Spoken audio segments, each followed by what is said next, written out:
Hi friends, welcome to Local Matters, the show where the top of the ticket just doesn't matter. Today's going to be a little bit of a different type of podcast. Usually I have a guest, usually I have somebody that's sitting here on the couch with me, and it's mostly about them. It's about their thoughts and what they think about their local government, what can be done to improve something that they have strong opinions on either or have a particular expertise on. Today you just get me. Today it's just me in front of the camera, and I'm going to sit here and I'm going to talk to you about a lot of the things that we normally talk about. We're going to cover an election that's happening on the local level. We're going to talk about why that matters, because again, local matters.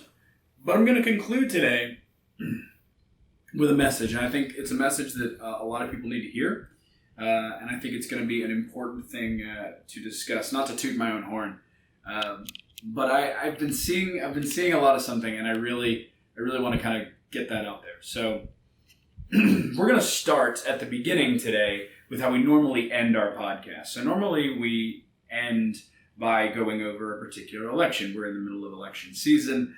There's an election going on right now. Many people have just voted. I have already voted. Right? I've already cast my ballots. And before anyone asks, no, I will not be telling you who I voted for. But what I will do is I will cover the candidates. I try to do so fairly, and I try to talk about the ones that really are going to have a direct effect on your life. And as we've talked about many times, those people are not named Trump and they're not named Biden. Out of all of the elections that we have in front of us today, that is the one that actually matters the least. And I'll tell you why.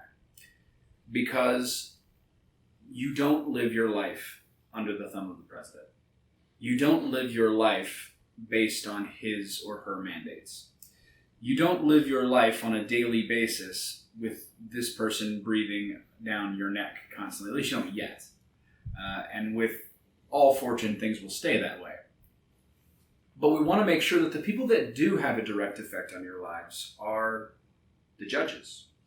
They are your state representatives. They are your governors to a certain extent. They're your mayors. Those are the people who are passing the ordinances that are actually going to come into contact with you in a very real way. That's not to say that the president isn't an important position. He is. He's one of the most powerful people in the entire world.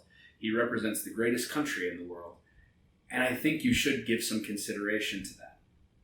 But the reality here is that you have to think about what's going to make you a better person and what's going to help you live your life in a better way. And that person that's going to help you do that likely doesn't live in Washington. Now, we're going to talk about that here in a little bit. Again, that's a big part of what I want to discuss later on in the show. In the meantime, I want to talk about an election that's happening right now that many people have ignored, and you really shouldn't. This is actually a very important thing to consider as to who does this. But many of you have already gone and cast your votes and received a ballot. I myself have gone and voted and received a ballot.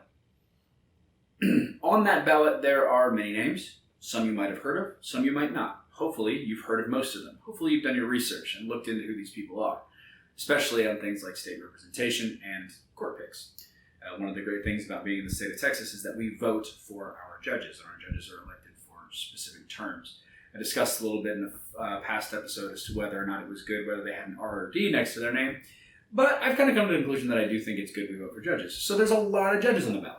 There's a lot of things that you look at and you say, why am I even casting this vote? What does this mean? Who is this person, and what do they do in my life? One of those people you will likely see on your ballot, regardless of who what district you're in or what county you're in, regardless of of what particular ballot you're casting, you will likely see a tax assessor, right? A tax assessor and collector. And they're usually down at the bottom of the ticket. By that point, you've been, you just want to get out of there. You want to get out of the polls, but they're down at the way bottom of the ticket. You don't even care. Most of the time, you just look for the R or the D and you just check that because that's who you've always voted for. And at that point, I can understand why people would. There are a lot of offices you have to vote for. We do need to make sure that we're being considerate of all of them. And I'm here to say that out of everybody on that list, there's a good chance that your local tax assessor might be the most important office you vote for. at least as it pertains to your specific life and the things that you do on a regular basis. Because of that 3-letter word that makes a lot of people run and hide, but it is nonetheless a very important word, tax. The tax assessor is the person who assesses your taxes, meaning they are in a great respect, the person who has an influence over how much money you're spending on taxes every year. Now, taxes come from all sorts of different areas. You have income taxes, you have sales taxes, you have property taxes, you have taxes at the federal level. If you live in a state that has state income tax or state taxes, there's likely taxes on the state level, and there are taxes on a local level. So when you actually look at how your taxes are broken down, and a lot of people don't see it because it just comes out of their paycheck, but when you look at how your taxes are broken down, it's not all going to the federal government. In fact, most of your taxes are probably not going to the federal government, depending on where you live and what exactly you're being taxed on or taxed for. But your taxes, a great deal of which go to your local municipalities. And so it's important to know who is the one that's determining how much of that money goes out, and more importantly, what that money goes to once it's out. Now, the tax assessor is not solely responsible for allocating. In fact, they have hardly any responsibility as far as allocating the funds that they collect. They're a collector of the funds, and then your city municipalities and your state House of Representatives is going to actually prepare the budget. So they're the ones that are going to determine where the money goes once it's in their coffers. But it's important to know who's actually collecting these taxes and how much they're going to take from you and why. So your local tax collector, your local tax assessor, while it's at the bottom of the ticket and it just seems so boring, and a lot of times, and I mean, hell, I've done research on a lot of these tax collectors and tax assessors, and I'm not going to lie, they're hard to find sometimes. It's hard to dig up information on who these people are, especially if they're in an unopposed race or if it's not an election season. It's hard to figure out who these people are and what they believe, but it is there. And I am going to encourage you to do that extra little bit of research to figure out who this person is and what they're about. Now, in my particular county, the tax assessor was running unopposed. So it wasn't really super interesting to look up the tax assessor who we knew was going to win anyway because there was no opponent. She was going to get the job, and we all knew it. So what I did was I looked up a couple of other counties here in the area, and there's a very interesting tax assessor race that's going on in the county of Tarrant. So if you're a Tarrant County person, you probably know exactly who you are. Tarrant County has a very special brand of people, right? I've lived and gone to church and worked in Tarrant County. It's a wonderful place. You're talking mostly about the Fort Worth area. Parts of HEB are going to be found in Tarrant County. Going a little bit further south, you're going to get into some of the Burleson, Crowley, Everman areas. You're going to be in Tarrant County. That sort of, I would suppose to be southwestern quadrant of the DFW Metroplex. That's your Tarrant County stuff. And so Tarrant County is a big county, and it collects a lot of taxes. The budget for last year, the budget for 2019 in Tarrant County, as far as the records according to the tax assessor, was over $15 million. There is a lot of money that is going into this particular area. So wouldn't you like to know who's collecting that money, for what, and why? Now, your local taxes are mostly property taxes. You're not going to see a massive extraction from your paycheck to go to your local city governments. Again, depending on who exactly you work for and what you're being taxed on. But mostly what you want to figure out is your property taxes. Now, I obviously have a specific investment in this because I work in real estate. So property taxes are a big part of what I do. Your property taxes are unique in the sense that it's not a sales tax. So a sales tax is a tax on a transaction, meaning you buy something, right? You buy a candy bar. You are charged, in the state of Texas at this point, an 8.25% surcharge, given that charge is on top of the sale, right? So it's something you are buying something, and because of that transaction going down, part of that money goes to the government, right? So the additional 8.25% goes to the government. A property tax is not necessarily a sales tax because you're not paying on the transaction necessarily, you're paying on the asset. So you buy a house, you have this house, and every year you have that house, you have to pay money on that asset. right? So you have to constantly be paying these taxes. So it is a regular thing. Your property taxes are not going to go away. They are going to be a consistent part of your life. But how high they are, how low they are, really depends on a lot of things. Now, property taxes go to fund a lot of really good stuff, primarily schools. A lot of people love to complain about policy policy on property taxes, but they really like their schools. Well, a good deal of your property taxes is paying for that. So you want to make sure that you understand property taxes are not necessarily a bad thing, unless you are just one of these people that believes all taxation is theft. And fair point. I mean, if you want to make that case, we can have that discussion. But I will say that there are good things that come out of taxation to a certain extent, and property taxes are a big part of that, right? They pay for the schools, they pay for the education of your children. In some cases, they go towards other things, municipal utilities, city council budgets, those sorts of things as well can often be taken from property taxes. But schools are usually what's going to be paid by that. Now, how are your property taxes assessed? Well, again, that depends very much on your tax assessor. It depends very much on who is in that office. Again, that's why it's important to note this. Mostly it is a rate that is applied to the appraised value of your home. So we then get into appraisals. What is an appraisal? Why does appraisal matter? If my appraisal goes up, is that a good thing or a bad thing? Let me be very clear. If your appraisal goes up, that's a good thing. That's a good thing because it means the value of your home went up. It means that you gained equity. Your net worth just went up. So if you're a homeowner and you have a higher appraisal, yes, you're going to be paying more in taxes. And yeah, that might sting in the short term. But in a long-term sense, appraisals going up are a good thing. But it is nonetheless the case that, again, you are taxed based on a rate attached to the appraised value of your home. So if your home was worth $250,000 and then as of this year it has increased, it's now worth $300,000, you're going to see your tax increase that much, right? So you're going to see a corresponding value in your property taxes. How do appraisals work? Well, Nick, I bought a home and my realtor did an appraisal. No, he didn't. Realtors do not do appraisals, or real estate agents do not do appraisals. Only licensed appraisers, right? Only licensed real estate appraisers can do appraisals. What's the difference? Well, there is a great deal more detail that goes into an appraiser's assessed value than a realtor's. And what the realtor gave you was not an appraisal. It was a CMA, what we call a CMA, a competitive market analysis. Meaning your appraiser went on to the MLS or your realtor went on to the MLS. And for what it's worth, a lot of realtors are quite good at this. So you can get a lot of good value from a competitive market analysis. It's just not an appraisal. And they went on to the MLS. They went on to whatever system you're using in your state. And they looked at the market. And they ran a couple of comparable properties. And they determined that your house could probably sell for X. Now, a CMA is usually good within a certain range, right? Meaning, if they say it's worth $180, it probably could go for about $2,000 to $5,000 more or less.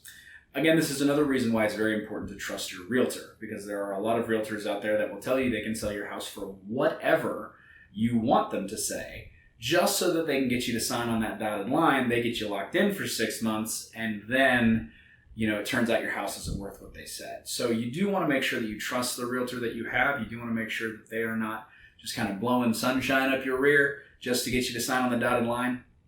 But that's what a CMA is. It's a way to sort of assess what they are going to sell your property for, or what they think the market will bear, what good price they think they can get for the particular listing. An appraisal is an altogether different thing. An appraisal is actually done for the sake of two people. It's done for the sake of the lender, right? If this operation is being financed, so if you're borrowing money in order to pay for your home, your lender is going to want to know how much is the asset that the bank is purchasing worth. And so they're going to ask for an appraiser, a licensed appraiser, to come out and give their opinion on the value of the home. And the other person that benefits from the knowledge of this appraisal is the tax man, because the tax man looks at the local district appraisals in order to determine what they're going to tax you on. So it's important to know that while your realtor can say all sorts of stuff, you really want to pay attention to the number that the appraiser gives you. Now, there's a couple of ways that people can do appraisals. Mostly, it's going to be based on a market analysis. You're going to look at homes that have sold within the past 6 months to a year in that area that are of comparable size and have comparable features, and you're going to make an assessment based on that. Now, appraisals, I've seen many of them. They are very detailed. They go into a lot of adjustments for one thing or another. They assess the value of things like pools, or your kitchen's been redone, or maybe you've had, solar panels installed or something like that. Appraisals are very good at assessing those values, and they actually come up with the value of your property there. All of that is to say, those numbers affect your taxes. Now, like I said before, you don't want to be afraid, and I know a lot of people that are afraid of the appraised value of their home going up. You don't want to be afraid of that. What you do want to be afraid of is, what's the tax rate? Because the tax rate, the property tax rates, are going to determine how much of an increase you're going to see in your taxes when your appraisal inevitably goes up. And make no mistake, friends, your appraisal will likely go up. It doesn't often happen that your property goes down in value. It does. Don't get me wrong. It does happen. But it's, property in general, land and housing is an appreciating asset in the aggregate. So you want to assume that your property value is going to go up. You want to assume that your appraisal goes up. And that's a good thing. But you need to know, hey, who's the one who's setting the tax rate on my property so that I know how much of a tax increase am I going to see from an increase in my appraisal? That's what your tax assessor does. A lot of you people don't even know who your tax assessor is in your county. That is a very important person, and they have a really big effect on your life. They have an effect on whether or not you're going to be able to take that vacation. They have an effect on whether or not you're going to be able to get your kid into that program, because they have an effect on how much of your paycheck you see going out because of your property taxes. We love to complain about property taxes, but nobody wants to take the extra step of saying, hey, who sets this bar? We just like to kind of shake our fist at this sort of proverbial tax man. But the tax man is an actual person, and we need to know who that person is. And the good news is you get to vote for him, right? Or her, right? In this case, it happens to be two hers. But you get to vote for your tax man. So again, if you didn't vote, or you don't know who your tax man is, you don't know what you voted for when you filled in that little bubble or checked that little box, then you really don't have any right to complain about your taxes, do you? So let's talk about Tarrant County. I know I kind of went on a little aside there to talk about how taxes are assessed, because that's important information. It's important to know how that works. But who are the people who assess the value of your taxes? Well, in Tarrant County, we have an interesting race that's going on right now between an incumbent, whose name is Wendy Burgess, and her challenger, whose name is Ollie Anderson. Now, Ollie is a girl. Ollie's a woman, not a man. I know that Ollie is typically, I hear Ollie and I think Oliver, but no, this is Ollie Anderson. She is a female. And they are currently in a fairly heated race for the tax assessor of Tarrant County. Now, who are these candidates? Let's start with the incumbent, okay? So the incumbent is, again, her name is Wendy Burgess. She has served as the Tarrant County tax assessor since 2018.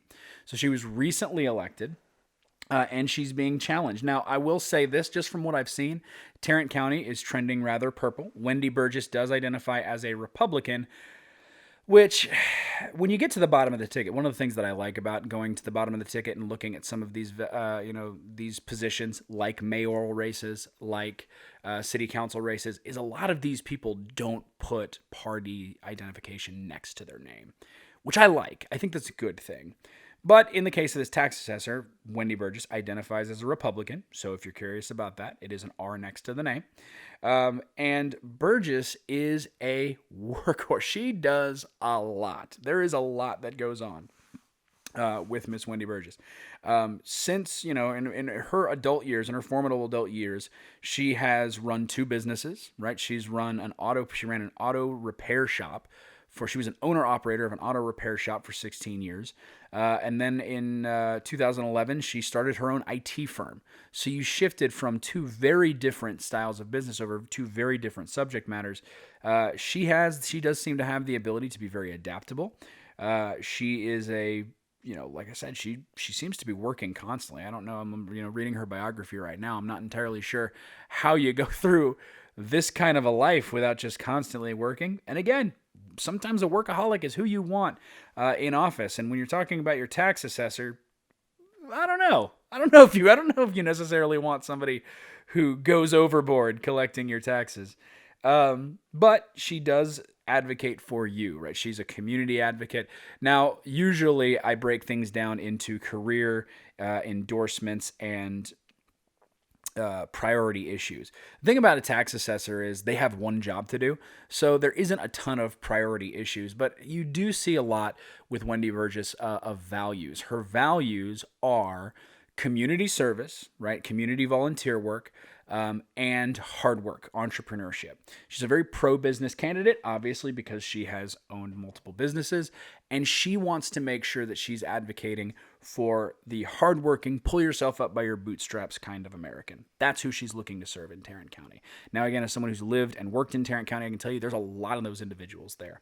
While Tarrant County has trended very purple, in recent years, it has stayed Republican over a very long period of time because you have a lot of that sort of Rust Belt's not the right word. We're nowhere near the Rust Belt at this point. But you have that sort of Farmer John, hardworking person that this type of candidate appeals to.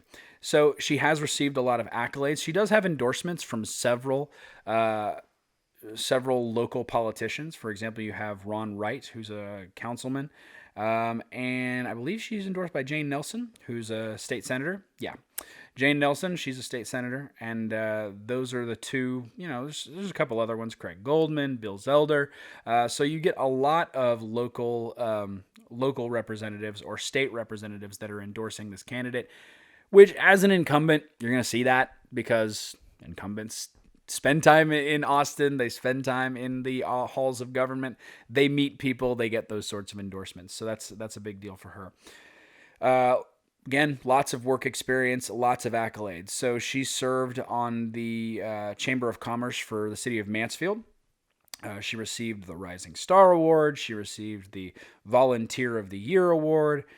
She received the Business of the Year Award. She's gotten a lot of stuff. She also received the Shirley Karzina Commitment to Community Award, which is a local award that's given out by, I believe it's the city of Mansfield gives out that award as well. So again, big focus on community service, big focus on community volunteer work. She really does seem to advocate for community and having strong communities. Whereas, her opponent obviously advocates for strong community as well. But I do think, and again, having never personally met these candidates, when I look at her opponent, Ollie Anderson, which we'll talk about in just a second, I do think she does tend to be a little bit more individualistic, less community driven, which is fine. I know a lot of people that are very libertarian. They're very individual first. And that has its own merits, but that's not this candidate. Wendy Burgess is not your person if that's who you're looking for. She has a daughter who attended Tarleton State, and that's her. She's been serving as your tax assessor if you're in Tarrant County since 2018. So the question you have to ask, again, you got to go to the Ronald Reagan question. Are you better off today than you were 4 years ago, or in this case, 2 years ago, right? Since 2018, have you seen your property taxes go up? Have you seen your property taxes go down? Do you know why that is? One of the great things about having incumbents is they have a record that you can look at. So Tarrant County people, you have to look and say, how do I feel? Do I feel like more of my money is being kept? It's still with me. Do I feel like that's a good thing? Or has my money left me, right? Where is my money going? So you want to make sure that you're looking at that and you're being very critical of that. So let's talk about her opponent, right? Ollie Anderson, who has significantly less of a record because, of course, she doesn't have 2 years serving as the local county tax assessor, but she has a lot of experience specifically with accounting. She's worked as a professional accountant for 45 years. Now, here's the thing, friends. I want to make sure if my tax collector is going to have any experience, accounting experience is a great experience to have because I want to make sure that she's taking only what she requires, right? She's giving me an accurate count of what my taxes are. I don't want her overshooting or undershooting. And let's be honest, guys, the government tends to overshoot when it comes to things like taxes. So having a professional accountant on the ballot is a good thing. It's a good thing about Ollie. Let's talk about endorsements. Again, you're going to see more endorsements for the incumbent because you're just not spending as much time in the halls of power. But you do have some key endorsements here. A lot of local people in Tarrant County that work and live in Tarrant County have endorsed Ollie, and she goes by Ollie. I don't know if this is her actual middle name, but she's registered or not registered. She's advertised as Ollie Boss Anderson. Ollie Boss Anderson. That's crazy. So she has a lot of local people that have set up endorsements on her website, and she is officially endorsed by the Northeastern Tarrant Democrats, right? So the Democratic Party of Northeastern Tarrant County endorses officially Mrs. Ollie Anderson. And it is a Mrs. I was interested to figure that out. One of the interesting things about Ollie Anderson is that she actually talks about issues. You don't usually see that in a tax assessor. In a tax assessor, it's just, what are my values? What do I stand for? Am I going to raise or lower your taxes? Why? And the answer is usually I'm going to lower them. Here's how. But Ollie Anderson actually has something that I really like, and that is she advocates for education. Education on things that I just described to you. What is your appraisal? How is your property tax actually assessed? She advocates for sending out a weekly newsletter. She advocates for having local, I guess what's the word I'm looking for? What is the word I'm looking for? Local classes, local, oh my gosh, the word just escaped me. Basically classes, right? Basically workshops about how we can help ourselves, how we can help raise the value of our properties without necessarily raising our taxes. But she is an advocate for educating the public, which as a tax assessor, I think is a really interesting initiative. Now, I would like to see how much that's going to cost, for sure. Right? I don't think it would cost that much. I mean, a newsletter wouldn't cost anything, certainly. Everyone's got email now. But yeah, I would like to see what it's going to cost to get a monthly workshop or something like that going. But I don't anticipate that would cost that much either, to be perfectly honest with you. So really, ultimately, a tax assessor is fairly straightforward. You want to just see, are they going to raise my taxes or are they not? But this is a really creative approach. I really think it's interesting that she's talking about actually having a campaign issue of we don't understand how our taxes are assessed, and we want to help with that. So that's really interesting about Ollie. She is the, again, if you care about the letter next to her name, it is a D. She is the Democrat, obviously endorsed by Northeastern Tarrant Democrats. But she's got the D next to her name, and that's Ollie.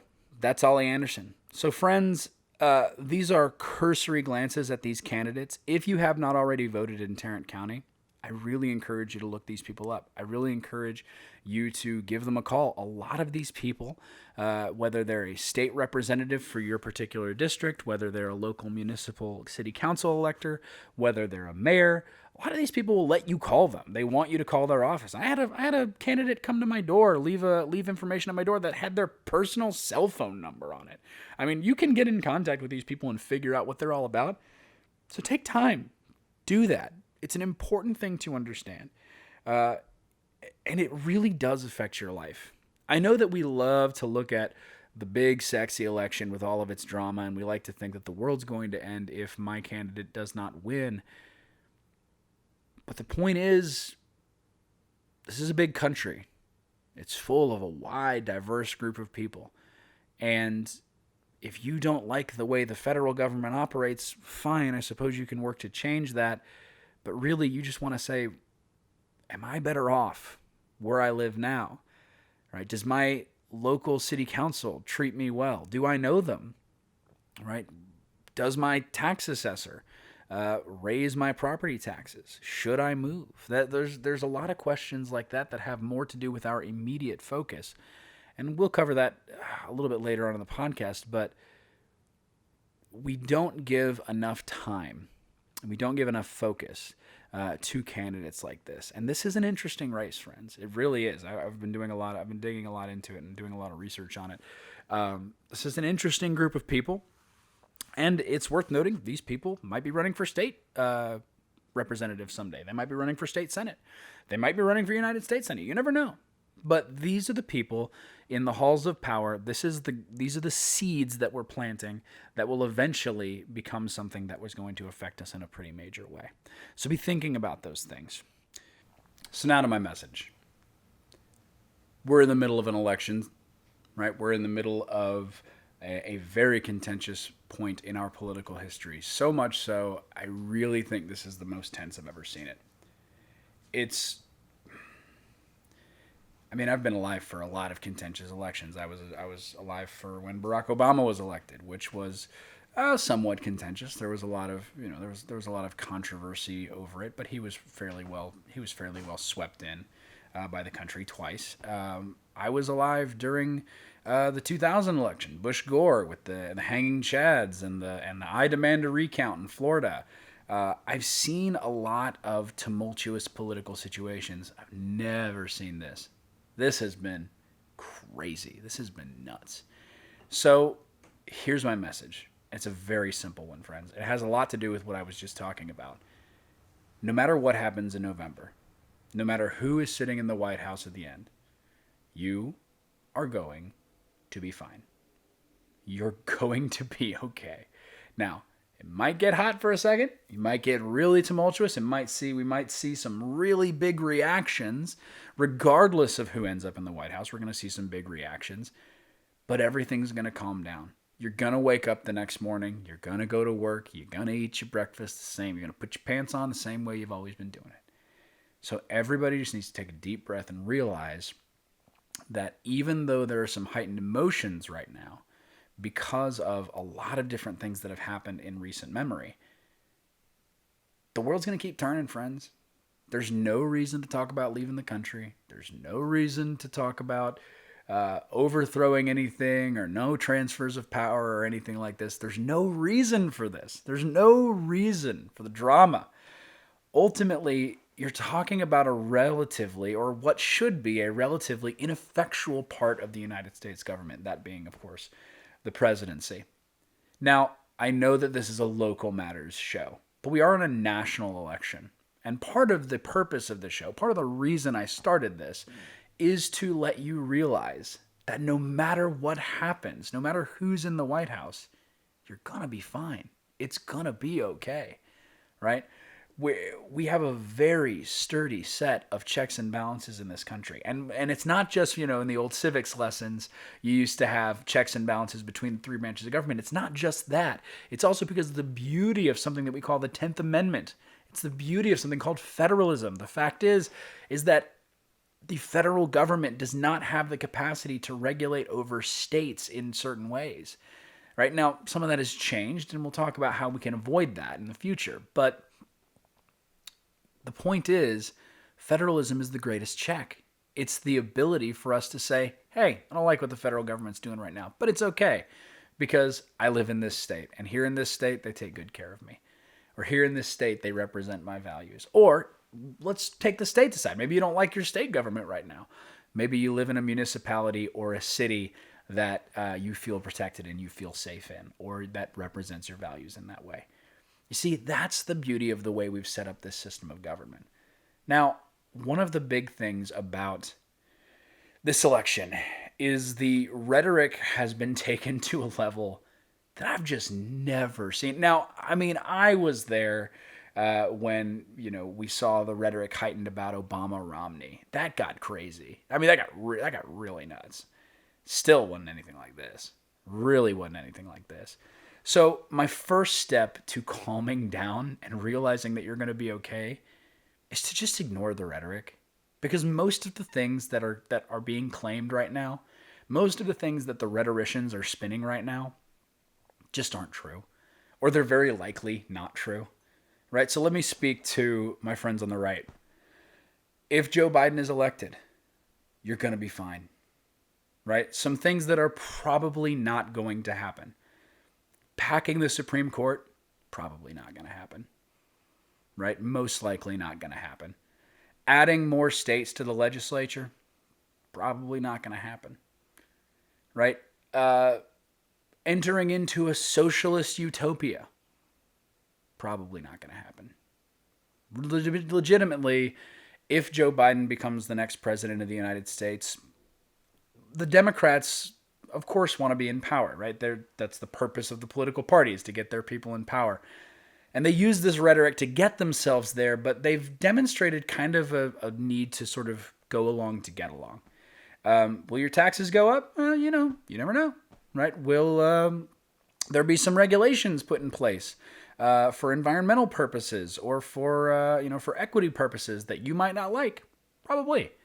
There will be some things change. I'm not saying that your life is going to go on unmolested. I'm not going to say that your life is going to be exactly the same as it was today before the election is going to be held. By the way, today is, today's the 21st of October, right? So is your life maybe a little different in 2021? Sure, that's probably true.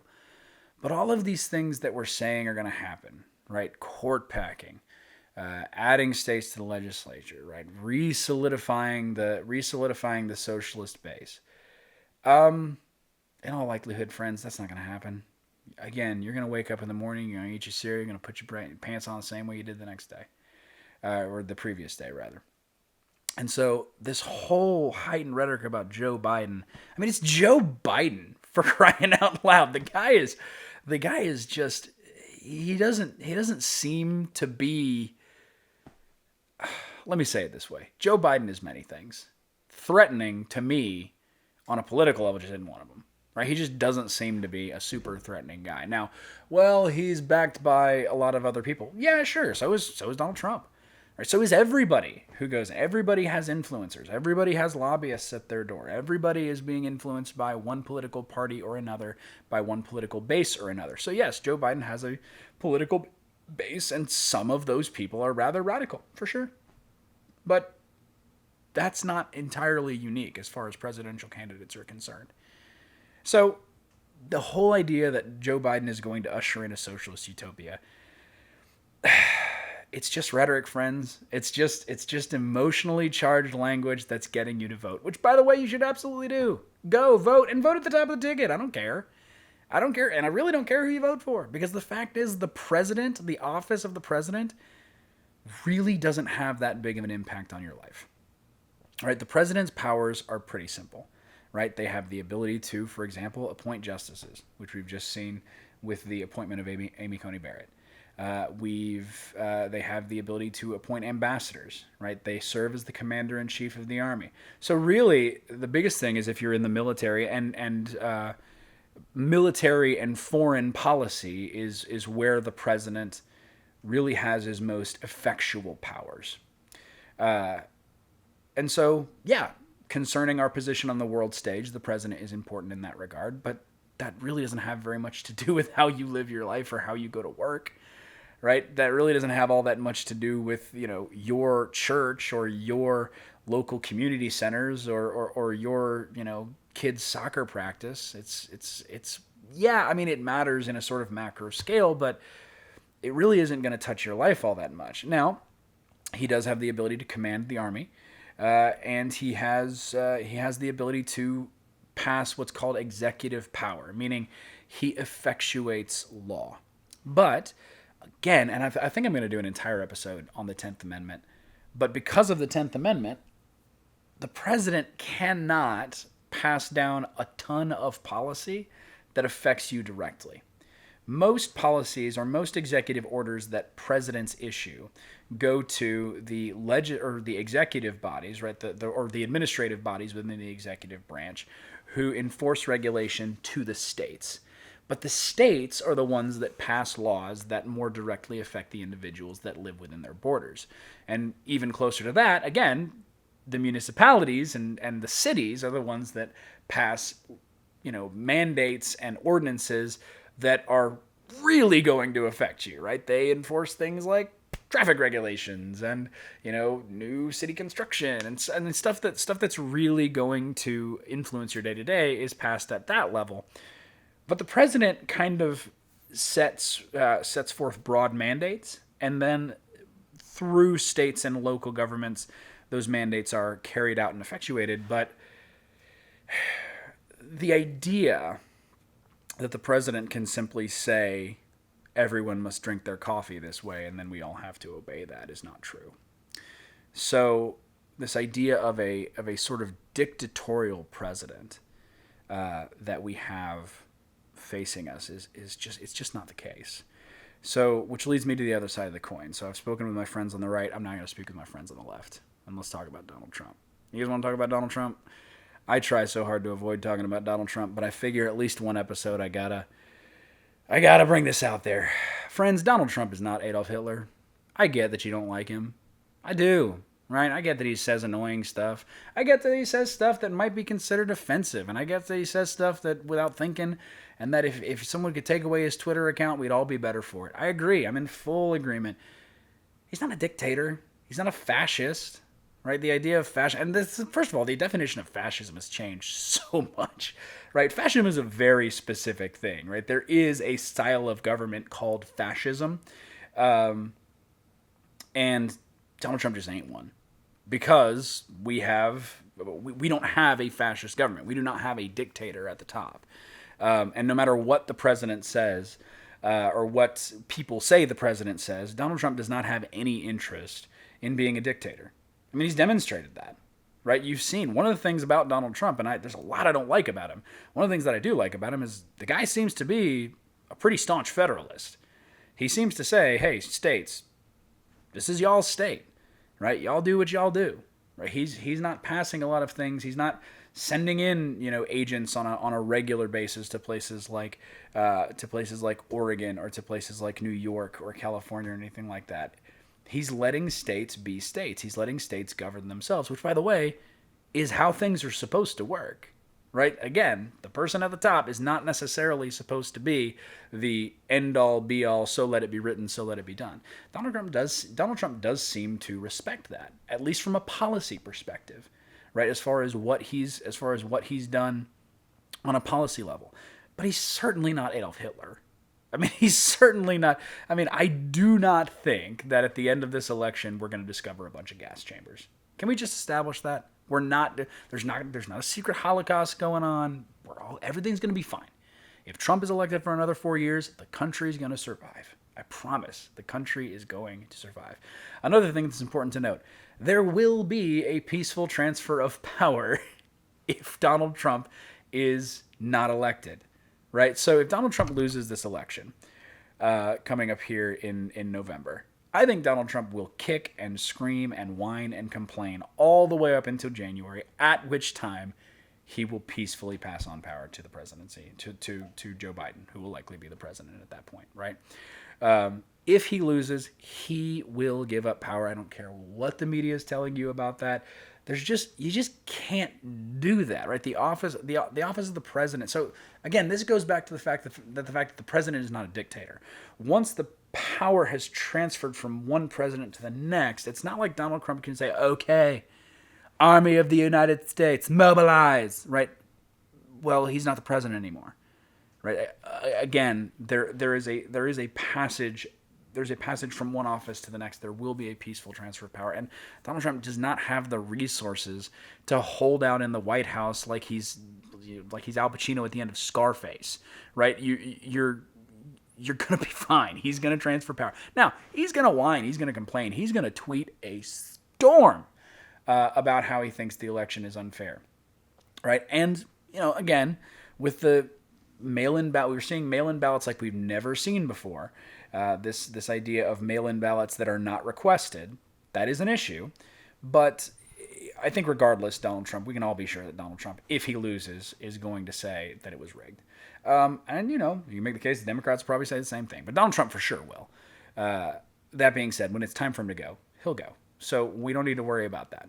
I really don't think that that's going to be an issue. Donald Trump is not coming for you if you're a minority or if you're in the LGBT community or anything like that. He's just not. I just don't think. I think Donald Trump is too focused on what he's going to tweet next to worry about that kind of stuff. So this idea of is Donald Trump a fascist? Is he the second coming of the devil? Is he Adolf Hitler incarnate? No, he's not. Right? So ignore that rhetoric. Ignore the rhetoric about Biden. Ignore the rhetoric about Trump. You need to focus on what matters. And to be truthful, the president really doesn't matter. In fact, you could make the case that out of all the people on the ballot that you're going to receive on November, or the ballot that you've already received if you voted early, out of all the offices you see there, the president is the least important. Because he just doesn't affect your life all that much, or at least he shouldn't. Right now, we've talked about different ways why he has become more important, because we have this obsession as a country with the idea and the sort of pageantry of the president. But it's supposed to be a much quieter office. And I feel like the more that we tend to focus on the top of the ticket, and we tend to get so emotional about the top of the ticket, the more we do that, the more power we're putting in the presidency, where frankly, friends, it doesn't belong.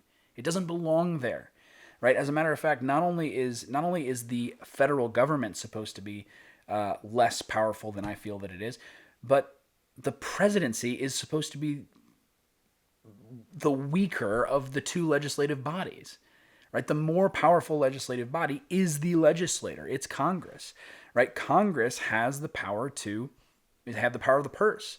They have the power to borrow money. They have the power to regulate commerce. They have the power to come up with policies on naturalizing citizens. They have the power to declare war. They have, now all of these are very broad powers, but they're significant, right? The president just doesn't have that capacity. The Congress, most importantly, has the ability to make law, right? So policy is carried out by the executive branch, but it's created by the legislative branch. So the person, if you really want to focus on the federal government, right? If you really want to focus on there, your senator and your state representative, if they're up for election, they might not be, but your senator and your state representative, those are the ones that you need to be paying attention to. Who's going to be serving you in Congress, not who's going to be serving you in the White House, right? You want to make sure that you're holding on to that, because that is where, at the federal level, that's where the true power lies. So that's step one, right? Recognizing that the rhetoric is probably not true. I get that there's a big hypercharged, emotion going on right now in our country, but you need to take a deep breath. You need to kind of get under that and look past it.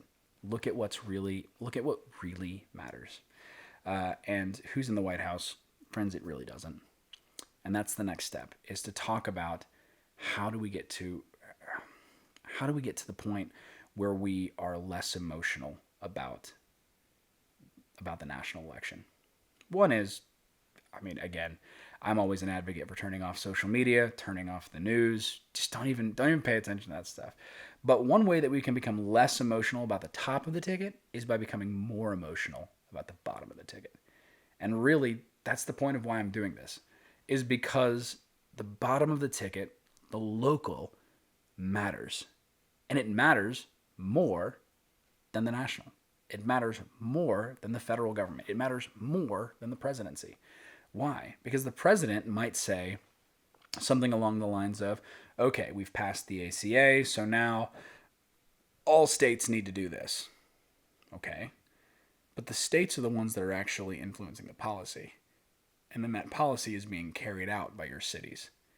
The policy is being carried out by your local sheriff's office, or your city council, or your mayor's office, right? So yes, we can present a floor using the federal government, but how that floor is expanded on and how those laws are actually carried out, that doesn't happen at that level. That happens at the level that's closer to you. Always think proximity. The closer somebody is to you, and of course this might not be necessarily the case if you live in Virginia or somewhere like that, but in most cases, the closer proximity somebody is to you geographically, the more power they have over your life, the more direct power they have over your life, right? If your governor is closer than the president, again, usually, so he's got more direct control over how you live your life. Your mayor is closer to you than your governor and or the president, so they have more control. And that boils down all the way to the almost individual level, where you're talking about the government official that has the most control over you is a judge or a police officer who might be standing right next to you or standing in front of you.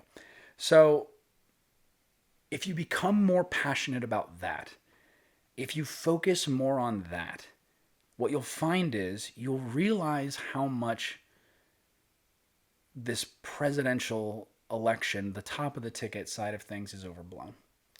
Because you'll realize, hey, this person that I'm electing, I've met, I've shook their hand, and this person that I'm electing is going to pass mandates that I as an individual will have to follow, that my family or my business will actually have to follow. This person is the person that'll be sending the police to my door if I break a law, right? This person is the person that will be in charge of responding if somebody else breaks the law. This person is the one who assesses my taxes, who determines how much of my money goes out from my paycheck on a local level, and how my kids are going to school, whether the schools have proper funding. So you need to make sure that you're assessing those people with far more scrutiny. And you'll find that you have significantly less time to think about who's in the White House. Because, again, it just doesn't matter that much. What matters are the people that you shake your hands with. What matters are the people in your community. And here's how that breaks down in the end. What matters most isn't even government, right? What matters most is your family. What matters most is your church or your place of worship. What matters most are your neighbors. What matters most is your local Rotary Club, your Lions Club, right? What matters most is, your local scout troop. Whatever it is, those are the people that are coming in contact with you every single day. Those are the people that will change your life. Those are the people for whom you will change their lives. And those are the people that you should be thinking about on a regular basis. Because the fact is, I just had a beautiful little baby boy, right? He's almost 5 months old. I can't even believe it. Regardless of who's in the White House in January of 2021, that little boy will still be here with me. And I will still be his father, and he will still be my son. My wife will still be my wife. We will still have to manage our house. We will still have to go to church. We will still have to engage in our community in a meaningful way. The president will come and go, and friends, there's a good chance that they'll be forgotten. Now, the President of the United States is a very important person, but in the thralls of history, there's a good chance they'll be forgotten. The reality is, what won't be forgotten, at least in the lives of your immediate present, are the people that come into contact with you on a daily basis. What won't be forgotten are the conversations that you have with your neighbors, with your pastor, right, with your troop leaders, with your kid's soccer coach. What won't be forgotten are how you deal with local events, the local Oktoberfests that are happening. Right now we're in the middle of October. Right, the fall festivals, the Halloween parties, the Christmas parties. Guys, that's ultimately what matters, and that stuff's not going to go away. The president isn't going to be able to stop that or influence that. So take a deep breath, friends. Look outside. The sun's going to come up. Your family's going to be there. Your family's going to love you. So love them back. Spend enough time focusing on what's in front of you. And stop worrying about what's going on potentially thousands of miles away. I get that the news can be scary. But friends, at the end of the day, your family, your church, your local matters. Let's get the work done, friends. I'll see you next time.